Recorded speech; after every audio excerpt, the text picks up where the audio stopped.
district Musharraf और धरने में जिसको जो वाइस चेयरमैन अमजद मैसर पहुतो है अचो अमजद मैसर पुछूं थी कल्ह को जो वाक़ियो थियो आहे जेके कारकुननि खे शहीद कयो आहे उन अॼोके धरने मुताबिक़ या शहीद ई उते मयतूं पियूं तव्हांजे पार्टी जो छा फ़ैसिलो हूंदो ऐं जेका उन खां नेक्स्ट अमल छा कनि जेकॾहिं हुन जो FIR खे नथी बचजनि जी साईं तव्हां खे पंहिंजो मौक़िफ़ ॾिजो पंहिंजी पार्टी तरफ़ां कल्ह जेको पीपुल्स पार्टी जी गवर्नमेंट सिंध जे हिन रोड ते सिंध जे उन गदूर नौजवाननि जो रतु वहायो आहे असां सम्झूं था त इहो रतु राय खां न वेंदो इहो रतु सिंध में इनकलाब बर्पा कंदो इहो जेको खून वहियो आहे इहो खून उनजो हुगा सिंध जे क़ौमी कारकुननि में उत्साह पैदा कंदो सिंध जे गैरतमंद माण्हुनि में उत्साह पैदा कंदो मां सम्झां थो त सिंध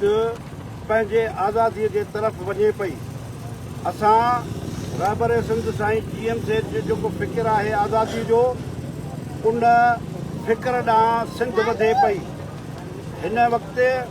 जेको मौजूदा वक़्त में पीपुल्स पार्टी ख़ासि करे ऐं रियासत बदमाशीअ वारो किरदारु अदा थी करे उनजी न सिर्फ़ु मज़म्मत कंदासीं हाणे पर सिंध जा रोड ऐं रस्ता जेके आहिनि उहे सिंध जा माण्हू हलणु न ॾींदा तंहिंजे करे असां कंहिंखां घुर कयूं त शहीद ज़ाहिद जा जेके कातिल आहिनि उन्हनि जी FIR कटिजे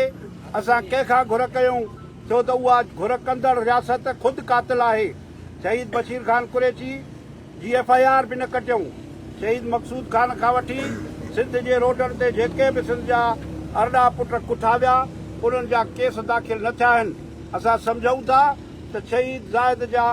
कातिल बि कोन पकड़िबा पर कातिल वाक़ा ज़रूरु आहिनि होम मिनिस्टर जंहिंजे वाठनि जेको पीपुल्स पार्टीअ जो हिकु दलाल आहे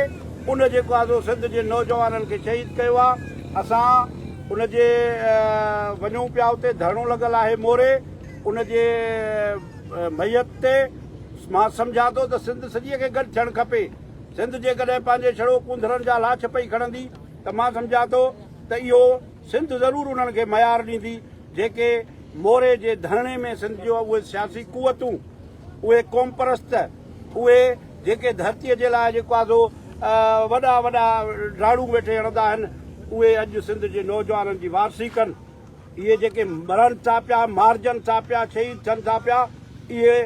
बेमक़सद न आहिनि इन्हनि जूं शहादतूं सिंध अमड़ जे लाइ आहिनि सिंध धरती जे लाइ आहिनि रहबर सिंध साईं GM सेठ जे फ़िक्र खे पाया तकमील पहुचाइण जे लाइ इन्हनि जूं जेके क़ुर्बानियूं आहिनि उहो कंहिं बि सूरत में रायगान न वेंदियूं असां GA सिंध क़ौमी महाज़ मुकमिल तौर ते उन कुवतुनि खे जंहिं हिननि खे शहीद कयो आहे उन्हनि ते लानत था विझूं ऐं सिंध जे हिन गभरू पुट जंहिं सिंध जे लाइ रतु वहायो आहे उनखे क़ौमी सलाम पेश कयूं था ऐं मां सिंध जे नौजवाननि खे सिंध जे माण्हुनि खे गैरतमंद माण्हुनि खे अपील कंदुसि त सिंध जी आज़ादी जे लाइ केतिरी बि तकलीफ़ अचे केतिरी बि जिदोजहद करणी पए हीउ वक़्तु आहे त पंहिंजे धरती खे बचाइण जे लाइ सभु निकिरनि